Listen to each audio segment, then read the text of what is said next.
democracy around the world, and that includes our unshakable support and commitment to the security of the State of Israel. L'heure de vérité pour l'Iran, à quelques heures d'une rencontre décisive à Washington entre Barack Obama et Benjamin Netanyahou. Car d'après plusieurs sources, c'est un ultimatum que le Premier ministre israélien pourrait adresser au président américain. Pour l'État hébreu, Obama doit employer un ton plus agressif à l'égard de Téhéran, en d'autres termes, que le recours à l'option militaire soit plus clairement évoqué. Le président américain serait donc sous pression ces dernières heures, au sein du Congrès comme à l'AIPAC, qui tient actuellement sa conférence annuelle à Washington. Le lobby pro-israélien espère convaincre Barack Obama de ne plus miser uniquement sur une politique de sanctions. Côté israélien, on estime que le programme nucléaire iranien est proche du point de non-retour. En attendant un soutien américain ferme et inconditionnel, l'État hébreu se préparerait à agir seul, apprend-on de sources officielles. Il s'agissait des premières élections depuis 2009, synonyme de révolte, puisque des milliers d'Iraniens avaient contesté dans la rue la réélection de Mahmoud Ahmadinejad. 3 ans après, la popularité du chef de l'État est rudement mise à l'épreuve dans les urnes. Les résultats préliminaires de ces élections législatives sonnent même comme un goût de sanction pour l'actuel président iranien. Ils indiquent que les diverses coalitions de conservateurs l'emportent assez nettement sur le clan Ahmadinejad. Avec un taux de participation à un peu plus de 64%, c'est l'ayatollah Ali Khamenei et ses partisans qui sont annoncés vainqueurs dans plusieurs provinces. Reste que pour l'opposition, le scrutin avait des allures de simulacre. Aucun observateur international n'a été autorisé à veiller à son bon déroulement.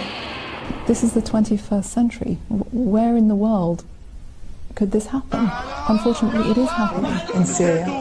As a mother and as a human being, as I said, we need to make sure that these atrocities stop, because it's just beyond belief, to be honest. It's been difficult to smile. L'interview date de 2009. La chaîne CNN fait réagir Asma Assad, la femme du dictateur syrien, à l'opération Plomb durci menée par Israël contre la bande de Gaza. Asma Assad y exprime toute son horreur devant les destructions occasionnées par la guerre, mais aussi et surtout la mort de civils innocents. Un constat qui ne semble pourtant pas s'appliquer aujourd'hui à la ville syrienne de Homs, où plus de 700 civils ont été tués au cours des dernières semaines. Un blogueur syrien a donc choisi astucieusement de combiner l'interview d'Asma Assad avec des images de Homs assiégées par les tanks de l'armée syrienne. Et voilà la femme du président syrien, prise malgré elle, en flagrant délit d'hypocrisie. Ces derniers mois, Asma Assad a été régulièrement épinglée par la presse occidentale pour son silence coupable au sujet de la répression menée dans son pays. La démarche n'a pas échappé à la vigilance des médias. Ce week-end, un opposant syrien nommé Abdul Khader est entré en contact avec l'armée israélienne. Un contact public, puisqu'il est passé par la page Facebook du porte-parole de Tsahal pour adresser son message. Nous voulons nous débarrasser d'Assad et de son régime et moderniser la Syrie en rétablissant la liberté de culte et la liberté de pensée. Nous ne voulons pas la guerre avec vous, a notamment écrit Abdul Khader sur Facebook. Parlant couramment arabe, le général Poli Mordechai s'est empressé de lui répondre « Nous souhaitons tous la paix pour notre région et que nos espoirs en matière de sécurité, de paix et de coexistence se réalisent », a déclaré le porte-parole de Tsahal. Pour la 7e année consécutive, Barcelone accueillait la semaine dernière l'industrie du téléphone portable au Mobile World Congress 2012. Il s'agit de la foire exposition internationale de haute technologie cellulaire, la plus prestigieuse au monde, puisqu'elle réunit les sociétés et créateurs les plus performants dans ce domaine.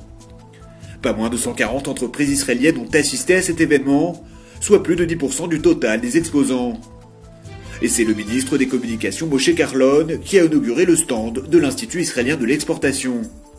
Un stand gigantesque de près de 400 mètres carrés, l'un des pavillons les plus imposants du salon, à la mesure du marché du cellulaire, qui atteindra 60 milliards de dollars dans les 3 prochaines années.